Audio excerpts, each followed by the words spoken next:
और ये सॉल्यूशन मेरा करवाने का एक मकसद भी है कि भाई मैं सॉल्यूशन क्यों करवा रहा हूँ। अगर मैं आप लोग को पढ़ाता हूँ तो जाहिर सी बात है कि बच्चे सॉल्यूशन के लिए टीचर से उम्मीद भी रखते हैं कि हमारा टीचर सॉल्यूशन करवाएं। दोस्तों, पहला क्वेश्चन हम लोग देखते हैं। तो यहाँ पे हम लोग का माध्यमिक शिक्षा बोर्ड में जो पहला क्वेश्चन पूछा गया था भाई, ये आप लोग का पहला क्वेश्चन है। और पहला क्वेश्चन दे रखा था आप लोगों का कि 196 के अभाज्य गुणनखंडों की घातों का योगफल ज्ञात कीजिए। तो आप लोगों को दिखाई दे रहा होगा, मैंने इसमें सॉल्यूशन कर दिया है कि 196 के अभाज्य गुणनखंड निकाल दिए, जो कि 2 की पावर 2 एंड 7 की पावर 2 होगा। अब आप लोग 2 की पावर 2 और 7 की पावर 2 मतलब आप लोग घातों का अगर योग करते हो तो 2 + 2 4 होगा। इस वजह से इसका ऑप्शन नंबर स जो होगा वो करेक्ट आंसर होगा। ठीक है। क्वेश्चन नंबर सेकंड है कि यदि दी गई समीकरण x² - kx + 4 के मूल समान है, तो आप लोग के दिमाग में आ रहा होगा कि b² - 4ac = 0 होता है, तो मूल समान होते हैं। ठीक है, वास्तविक और समान होते हैं। तो यहाँ पे b² - 4ac जैसे मैंने लगाया तो b की वैल्यू -k है और -4 इंटू ए की वैल्यू आप लोग की 1 है और सी की वैल्यू जो आप लोग की रहेगी वो रहेगी 4। तो यहाँ पे आप लोगों ने निकाला तो आप लोग का जो आंसर निकल के आ रहा है +-4 निकल के आ रहा है। मैं सॉल्यूशन बता रहा हूँ ताकि बच्चों को किसी भी प्रकार का कोई डाउट ना रहे। और क्वेश्चन नंबर 3 जो दे रखा है बिंदु 3,4 की y-अक्ष से दूरी, तो आप लोगों को मैंने y-अक्ष से दूरी निकाल रखी है। देखो बिंदु भी बता रखा है मैंने 3,4 और 3,4 की y-अक्ष से दूरी भी मैंने 3 इकाई आप लोग को बता रखी है। ऑप्शन नंबर स राइट होगा। क्वेश्चन नंबर 4 की बात करते हैं तो 3x + 2y = 11 को संतुष्ट करने वाला युग्म कौन सा है। तो यदि आप लोग x की वैल्यू 1 और y की वैल्यू को यदि 4 लेते हो तो इक्वेशन आप लोग का संतुष्ट होता है, युग्म संतुष्ट होता है, जैसा कि आप लोग को दिखाया गया है। क्वेश्चन नंबर 5 में आप लोग का करा है कि 3√3x² + 10x + √3 = 0 का विपरीतकरण होगा। तो यहाँ पे d = b² - 4ac का जैसे आप लोग फॉर्मूला लगाओगे तो आप लोग को पता चलेगा 64 आ रहा है। मैंने क्वेश्चनों का सॉल्यूशन डालने का एक रीजन भी था कि मैं एक अभी रिसेंटली मेरा सॉल्यूशन करवाने का बेटा कोई मकसद नहीं था, क्योंकि मेरी हालत इतनी ख़राब है। मेरे दोनों जो लिप्स है वो सूजन आ रहा है उसमें बहुत ज़्यादा, मतलब छाले की प्रॉब्लम बहुत ज़्यादा बढ़ चुकी है। तो डॉक्टर ने भी मना किया बोलने के लिए, लेकिन इसका सॉल्यूशन इस वजह से करा रहा हूँ कि अभी मैंने यूट्यूब पे एक वीडियो देखा जिसके अंदर टीचर, बड़ी कोचिंगों के वीडियो है यार, टीचर सॉल्यूशन करवा रहे हैं। जो बोर्ड ने आंसर की डाली उसके अनुसार बच्चों को आंसर टिक करवा रहे हैं, जबकि बोर्ड की आंसर की में कुछ क्वेश्चन गलत है। तो यदि आप लोग 10th क्लास को वास्तव में पढ़ाते हो यार, तो उसका सॉल्यूशन तो कम से कम सही बताओ बच्चों को। बच्चे कंफ्यूज होते हैं। आप अगर 10th क्लास को पढ़ाते हो तो कम से कम इतना तो आपको नॉलेज होगा ना कि आप बच्चों को सॉल्यूशन अच्छे ढंग से बता सकते हो। क्वेश्चन नंबर 6 की बात करते हैं। ऑप्शन नंबर 6 की जैसे हम लोग बात करते हैं तो 6 आता है आप लोग का 18a और b दे रखा है। पहला पद 18, दूसरा a, तीसरा b और -3 को समांतर श्रेणी है तो a + b का मान। तो सिंपल सी बात है कि आप लोग यहाँ पे जो है मैंने सॉल्यूशन करके भी दिखा रखा है। आप लोग को दूसरा और तीसरा पद निकालना है। यहाँ पे सिंपल सा दूसरा और तीसरा पद यदि आप निकालोगे तो दूसरा पद तो आप लोग का 11 प्राप्त होगा भाई, और तीसरा पद जो आप लोग का प्राप्त होगा वो प्राप्त होगा आप लोग का 4। तो 11 और +4 आप लोग का 15 जो आ जाएगा वो आप लोग का क्या आ जाएगा भाई, a + b का योग, मतलब दूसरे और तीसरे पद का आप लोग का योगफल आ जाएगा। अगला दे रखा है आप लोग को 3 sec 45 और cos 45। तो हम लोग देखते हैं cos थीटा ही तो sec थीटा का उल्टा होता है। तो यदि cos 45 की वैल्यू 1/√2 होती है तो sec 45 की वैल्यू √2 होती है। यदि आप लोग 3 × √2 डालोगे और यदि आप लोग इसको cos 45 की वैल्यू से मल्टीपल करोगे तो आप लोग देखोगे √2 से √2 कट जाएगा, तो आप लोग का 3 जो है वो राइट आंसर बचने वाला है। ठीक है। नेक्स्ट आप लोग का कह रहा है कि वृत्त की वह जीवा जिसकी लंबाई वृत्त की त्रिज्या से दोगुनी है। तो त्रिज्या दोगुनी आप लोग जानते हो फॉर्मूला d = 2r होता है। तो आप लोग यहाँ पे d होगा, व्यास होगा भाई। अगला कह रहा है कि एक वृत्त की त्रिज्या 3.5 है तो वृत्त की परिधि 2πr का फॉर्मूला लगाओगे और आप लोग जैसे इसका कैलकुलेशन करोगे तो 22 आ जाएगा। जैसे आपको सामने डिस्प्ले पे बताया भी गया है, मैंने कैलकुलेशन करके बता रखी है। मुझे आधा घंटा लगा, लेकिन मैं बच्चों के लिए कुछ भी करने के लिए तैयार हूँ।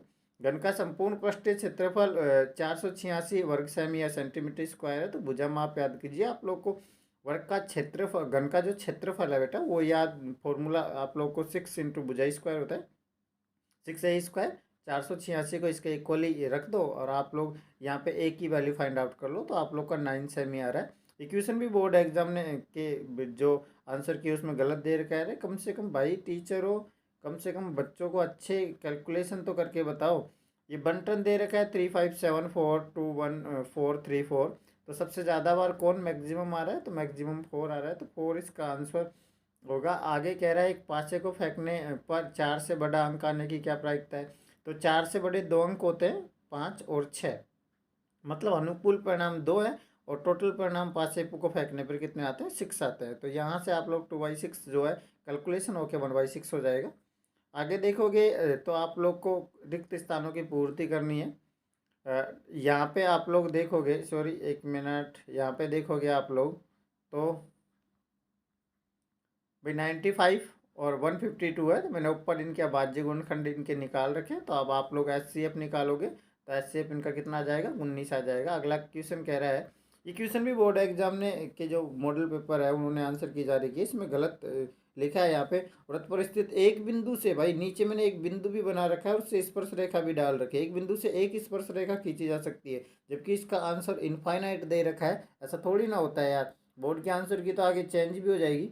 आगे कह रहा है कि भाई कोस स्क्वायर 45 डिग्री का मान है। तो कोस 45 की वैल्यू 1/√2 होती है। ऊपर देखे बिल्कुल ये सॉल्यूशन मैंने कर रखा है, 1/√2 होती है। इसका होल स्क्वायर यदि आप लोग करोगे तो 1/2 आ जाएगा। तो इसके अनुसार यहाँ पे आंसर 1/2 आएगा। अगला कह रहा है वृत्त तथा उसकी स्पर्श रेखा के उभयनिष्ठ बिंदु को क्या कहते हो, तो आप लोग स्पर्श बिंदु कहते हो। अगला क्वेश्चन है, यदि 5, 7, 9 और x समांतर माध्य इसका 9 है, तो यहाँ पे x की वैल्यू आप लोगों से पूछ रहा है। बिल्कुल सॉल्यूशन साइड में देखे बेटा, यहाँ पे x जो मैंने आप लोग को समांतर माध्य निकाल के बताया, सिग्मा x अपोन का n के फॉर्मूले से। यहाँ पे आप लोग को सिग्मा वो x बार की जो वैल्यू है, मतलब माध्य की वैल्यू 9 दे रखी है। तो सिग्मा x कर लो, मतलब सिग्मा के सारे मानों को आप x के सारे मानों का योग कर दो और बटे संख्या कितनी है, तो 5, 7, 9 और 4 संख्या है, तो 4 का डिवाइड कर लो और यहाँ पे कैलकुलेशन देख लो, मैंने कैलकुलेशन करके बताया। तो आप लोग का 15 जो होगा वो आंसर होगा।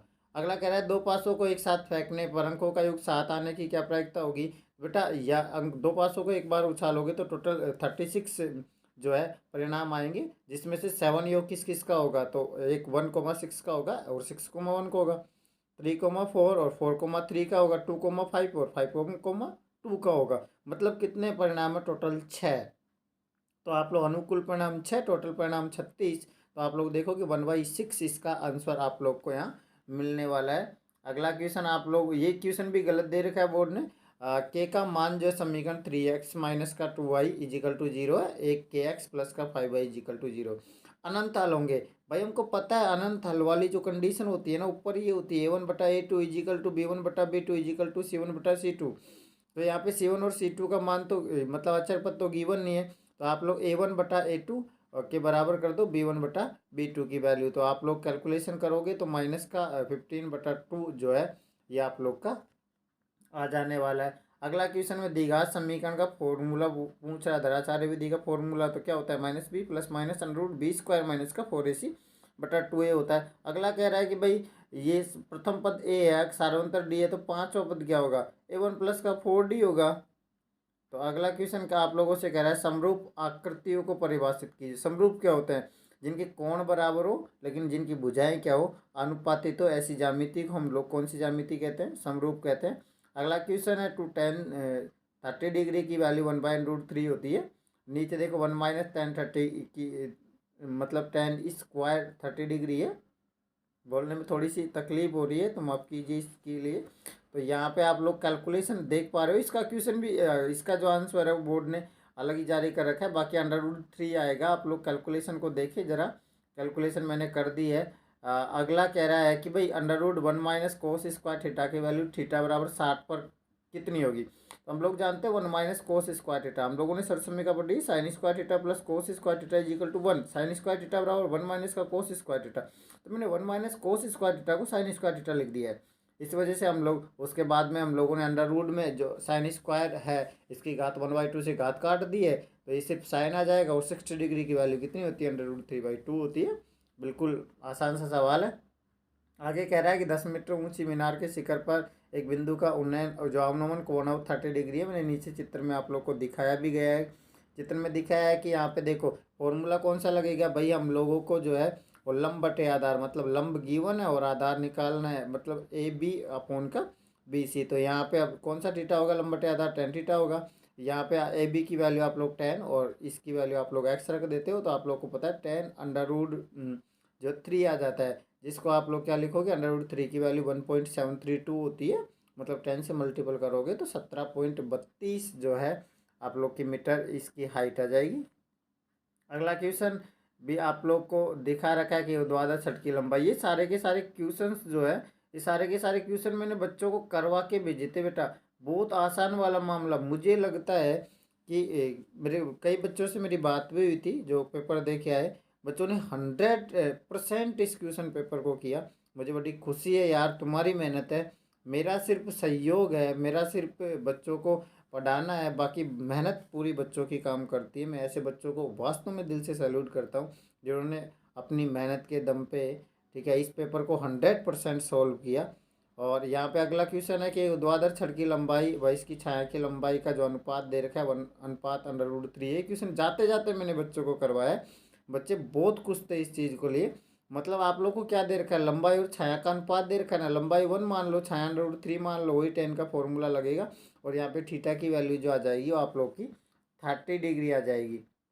अगला क्वेश्चन कह रहा है आप लोगों से 3 सेमी त्रिज्या लेकर एक वृत्त बनाइए और केंद्र पर 5 सेमी दूरी पर स्थित। तो यहाँ से कुछ नहीं करना, यहाँ से करना क्या है भाई, यहाँ पे बच्चे थोड़ा सा कंफ्यूज अगर हो गए होंगे, लेकिन ध्यान रखें अगर आप लोग ए वाला एंगल देखते हो ना, तो ये वो 90 डिग्री है, 90 डिग्री के सामने वाली भुजा जस्ट हम लोग क्या कहते हैं, तो ये वाली नीचे वाली भुजा कर्ण है, वो वाली आधार है। तो आप लोग देखोगे पाइथागोरस प्रमेय जैसे आप लोग लगाओगे इसके अंदर सॉल्यूशन करोगे, तो आप लोग को पता है ना कि कई कई बच्चों को, मेरे पास जिन बच्चों ने स्टडी की उनको पता है कि 3, 4 और 5 है, पाइथागोरस तरीका है, तो उनको निकालने की जरूरत नहीं है, ठीक है। बाकी निकालना तो था यार, क्योंकि 1 नंबर का क्वेश्चन दे रखा था, तो +-4 आ जाएगी, माइनस तो क्या करोगे। अगला कह रहा है कि देखो 5 सेमी का रेखाखंड है और 2:3 में विभाजित करना है। तो आप लोग क्या कर लो, सबसे पहले 5 सेमी का रेखाखंड खींच लो और उसके बाद में 2:3 है, तो कंप्लीट आप लोग 2 और 3 5 जोड़ो अनुपात, नीचे न्यून कोण बनाओ, न्यून कोण पे 5 आप लोग जो एक जन चाप काटो और चाप काटने के बाद में लास्ट वाले बिंदु को 20 से मिलाओ और उसके बाद में इसको 2:3 में विभाजित कर दो। बिल्कुल आसान है, बच्चे करके आए होंगे बिल्कुल। आगे क्या कह रहा है कि भाई अच्छी प्रकार से फेंटी गई 52 ताश की गड्डी का एक पत्ता निकाला जाता है, इस पत्ते का दहला होने की। तो दहला कितनी होती है भाई, 4 दहला होती है ईंट की, एक होती है आप लोग की पान की, एक हुकुम की होती है, एक चिड़ी की होती है, मतलब 4 दहला होती है। तो अनुकूल परिणाम 4 और टोटल परिणाम कितने आ जाएंगे भाई, 52 आ जाएंगे। आप डिवाइड करोगे तो आप लोग को पता है 1 जो है 13 आप लोग का जो है इसका आंसर आ जाने वाला है। अगला क्वेश्चन बिल्कुल दशमलव प्रसार आप लोग को निकालना है। उसके लिए क्या करते हो आप लोग भाई, हर के अभाज्य गुणनखंड करते हो डोमिनेटर के, और हर का अभाज्य गुणनखंड 2 की घात और 5 की घात के रूप का अगर प्राप्त होता है तो भाई आप लोग कह देते हो दशमलव प्रसार शांत है। और अगर दशमलव प्रसार शांत है तो आसानी से देखो मैंने कैलकुलेशन कर रखी है बेटा, और कैलकुलेशन कर रखी है तो आप लोग कैलकुलेशन देख ले, 0. जो है 104 जो है आप लोग का वो आंसर इसमें आ रहा है। देखे जाए अगर आप लोग को विस्तार इसका सॉल्यूशन देखना है तो वो मैं करवा दूंगा बाद में। अगला कह रहा है कि बहुपद के शून्यांक, तो मैंने कैलकुलेशन में आप लोग देखो स्क्रीनशॉट निकाल के रख दो कि आप लोग का गुणा करने पर -x आए और जोड़ने, वो सॉरी गुणा करने पर तो माइनस का जो है 6 आए और जोड़ने घटाने पर कितना है माइनस का x आए। तो मैंने यहाँ पे टुकड़ा कर दिया है कि 2x प्लस का 3x जो है ये x के टुकड़े हैं, और इसको कॉमन लेके और हल कर दिया। अगर आप 10th क्लास में हो तो आपको से आपको हल करना इसका आता ही होगा। मूलों की प्रकृति बतानी है, हम लोग जानते हैं b² - 4ac > 0 होता है, मतलब 0 से बड़ा मान होता है, तो मूल वास्तविक होते हैं और भिन्न होते हैं। अगले मध्य बिंदु पूछ रहा है, तो मध्य बिंदु आप लोग का रेखाखंड को ए और बी मान लो। मध्य बिंदु का फॉर्मूला x बराबर, यदि समान अनुपात होता है तो x1 + x2/2 और वाई की वैल्यू निकाल लेंगे हम लोग y1 + y2/2। तो इससे हम लोग का सॉल्यूशन हो रहा है। अगला क्वेश्चन देखेंगे तो समतल जमीन पर देखो, उस स्थिति में 40 मीटर अधिक लंबी हो जाती है जब एंगल 60 से घट के 30 हो जाता है। भाई जाते जाते बच्चों, तुमको ये सवाल मैंने करवाया था, आपको पता हो तो, आप लोग को जो 4 दिन का रिवीजन है ना, उसके अंदर इस बोर्ड पेपर में आए मैक्सिमम सवाल मैंने करवाए थे। अब बच्चे मेरे से बोल भी रहे थे कि सर यदि आप 4 दिन की क्लास नहीं लेते तो शायद इस पेपर में हम लोग का 10 नंबर का या 15 नंबर का क्वेश्चन पेपर छूट जाता, नहीं कर पाते, उतनी समझ नहीं हो पाती। तो यहाँ पे देखो, अब आप लोग क्या करो कि भाई इसमें पूरा लंबटे आधार वाला फॉर्मूला लगा दो, टेन थीटा वाला फॉर्मूला लगेगा। दो त्रिभुज बने, एक छोटा वाला ए बी सी बना है और एक आप ए बी डी बना है। तो दोनों में आप लोग हाइट निकालने का प्रयास करो और आप लोग इसको जो है, ये 60 डिग्री मतलब बी से सी तक दूरी है, इसको एक्स भी मान सकते हो, और एक 40 है, तो आसानी से इसका आंसर भी आप लोग निकाल सकते हो। अगला क्वेश्चन है 6 सेमी नाप वाले एक समद्विबाहु त्रिभुज की रचना करो। भाई आप लोगों ने सबसे पहले 6 सेमी का रेखाखंड खींच दिया, 90 डिग्री का एंगल बना दो ए पे, और यहाँ से आप लोग चाप काट दो। 6 सेमी का चाप काटोगे तो आप लोग को, और चाप काटने के बाद में आप लोग को बिंदु बी मिल जाएगा। न्यून कोण अगर खींचो और 2/3 है तो मैक्सिमम हम लोग अनुपात लेते हैं। आपको समझ में आ रहा होगा, चित्र मैंने डिफाइन कर दिया। आगे क्या करें, 4 सेमी त्रिज्या के कैसे स्पर्श रेखा खींचे एक दूसरे के समांतर। तो भाई वृत्त के व्यास पे आप लोग जो है स्पर्श रेखाएं डाल दे। 10वां क्वेश्चन। 11वां क्वेश्चन बिल्कुल आसान सी थ्योरम आई थी भाई, 2 नंबर की, दो समरूप त्रिभुजों के क्षेत्रफल बराबर है तो सिद्ध कीजिए कि त्रिभुज क्या है, सर्वांग सम होंगे। तो भाई क्षेत्रफल बराबर, तो समरूप त्रिभुजों का जो क्षेत्रफल होता है वो क्या होता है, उनकी अनुपातिक भुजाओं का स्क्वायर या वर्ग उनका क्षेत्रफल होता है। तो यहाँ पे आप लोग सिंपल सा देखोगे बेटा, A B upon D E का स्क्वायर है, बी सी अपॉन का ई एफ, दोनों अनुपातिक भुजाओं का स्क्वायर, ये क्षेत्रफल ही तो है।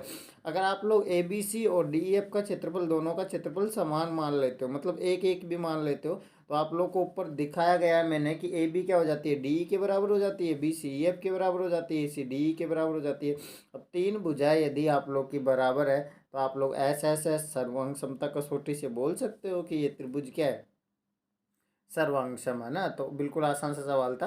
अगला 12वां क्वेश्चन है, आप लोग का एक वृत्त की त्रिज्या 7 सेमी है और आप लोग को थीटा की वैल्यू दे रखी है। त्रिज्या खंड का क्षेत्रफल निकालेंगे तो पाई आर स्क्वायर थीटा बटे 360 लगा देंगे तो 77/3 आप लोग का जो है वो आंसर मिल जाने वाला है। अगला क्या कह रहा है भाई, जाते जाते ही करवाया था भाई, एक शंकु के चिन्ह की ऊंचाई दे रखी है, एल की वैल्यू अतिरिक्त ऊंचाई है, और क्या कह रहा है, परिधियाँ हैं, परिधियाँ दोनों की, दोनों वृत्ताकार से रो की परिधि है। बड़े वाले को मैंने R1 मान लिया, इस वजह से 2πr1 डाल दिया, छोटे वाले को R2, इस वजह से 2πr2 डाल दिया। दोनों से R1 और R2 की वैल्यू निकाल ली है, और फॉर्मूला क्या होता है, तो πr1 + R2 और L होता है। क्योंकि हम लोग शंकु के चिन्ह की बात करते हैं तो दो त्रिज्याएं होती है, वैसे πr L होता है, लेकिन अगर चिन्ह की बात हो रही है तो πr1 + R2 L होता है।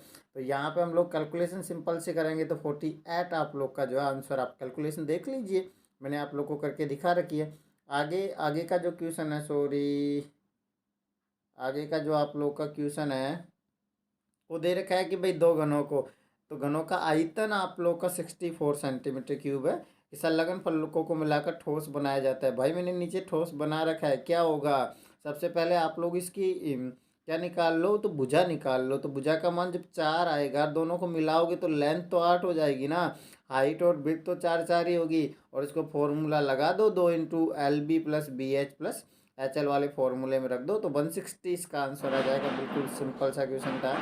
अगला क्वेश्चन आप लोग से माध्य पूछ रहा था, तो माध्य में मैंने सिंपल सा नीचे एफ एक्स कर दिया और एफ एक्स निकाल लिया, एफ को और एक्स को गुणा कर दिया, और उसके बाद में सिग्मा एफ एक्स निकाल लिया, सिग्मा जो है एफ निकाल लिया, और 63 में आप लोगों को मैंने 19 का भाग दे दिया, 3.31 जो है। इतना सिंपल पेपर था ना, बिल्कुल। मैं क्या कर रहा हूँ, बच्चे ये कह रहे थे भाई, टीचर बहुत सारे टीचर कह रहे थे भाई बहुत हार्ड पेपर था। मैं कहूँगा एक अच्छे लेवल का पेपर था, और जो बच्चे मेरे साथ साल भर बने रहे ना, मैं कहता हूँ वो बच्चे इस क्वेश्चन पेपर को इस कदर फोड़ के आए हैं कि इस क्वेश्चन पेपर में अगर एग्जामिनर एक भी नंबर काटेगा ना तो उससे पहले सोचेगा ज़रूर कि मैं बच्चे का 1 नंबर क्यों काट रहा हूँ। 16 क्वेश्चन। यदि आपका टीचर अच्छा है ना और टीचर मेहनती है ना यार, तो आप लोग कहीं मत घबराओ, आप लोग को 100% 100 नंबर मिलेंगे मिलेंगे। आगे देखो बेटा, टोटल कंचे गिन लो आप लोग, 8 और 5 और 2, ये टोटल कंचे हैं आप लोग के 15 कंचे, और 15 कंचे है तो पहला कह रहा है लाल है, तो लाल कंचों की संख्या कितनी है? अनुकूल परिणाम 8 है, 8 बार ही तो लाल निकलेंगे, तो 8/15। और ये कह रहा है कि हरे कंचे नहीं है, हरा नहीं है, तो 8 और 5 होगा, मतलब लाल और सफ़ेद होंगे। टोटल 13 कंचे निकल सकते हैं, तो 13/15 इसका आंसर हो जाने वाला है। बिल्कुल। अगला क्वेश्चन जो है आप लोग का दे रखा है कि भाई ये क्वेश्चन भी जाते जाते करवाया था, 40 धन पूर्णांकों का योग याद कीजिए। और ये कह रहा है 6 से भाज्य, तो भाई 6 का टेबल बोल लो, 6×2 = 12, 6×3 = 18, डॉट डॉट डॉट लगा लो। ए की वैल्यू 6 आ गई, डी की वैल्यू 6 आ गई, एन की वैल्यू 40 आप लोग को दे रखी है।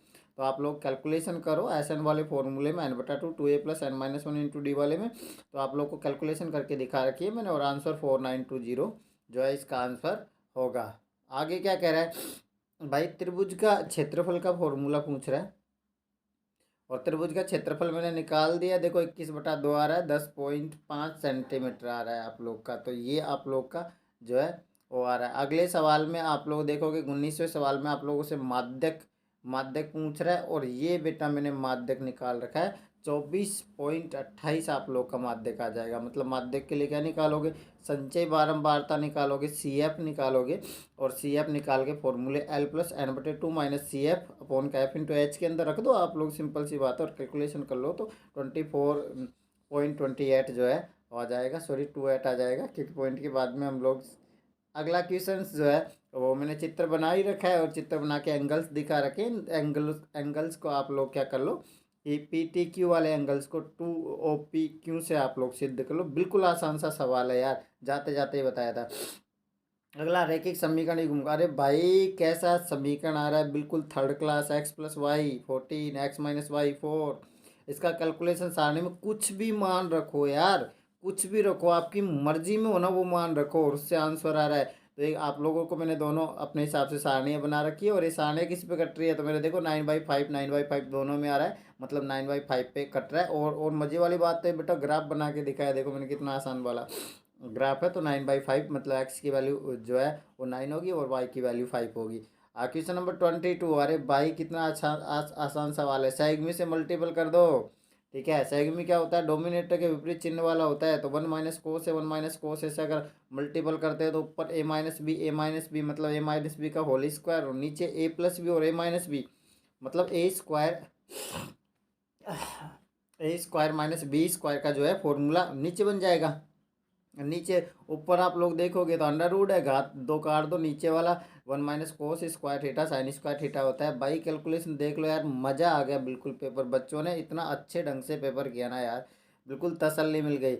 ये देखो अगला सवाल, साइन a + कोसाक a+b के होल स्क्वायर से खोल दो, a² sin square a + कोसाक square, ये +2 साइन ए और कोसाक ए, और सेकंड को खोल दो तो ये कोस स्क्वायर है प्लस सेक स्क्वायर है प्लस 2 कोस है सेक में खुल जाएगा। आप लोग कोस सेक ए को 1/, का साइन लिख दो, साइन सेक ए को 1/, का कोस लिख दो, काट दो 2 2 4, तो यही हो गया। और साइन स्क्वायर ए को कोस स्क्वायर ए के पास डाल दो, तो आप लोग देखते हो इसकी वैल्यू 1 आ जाएगी।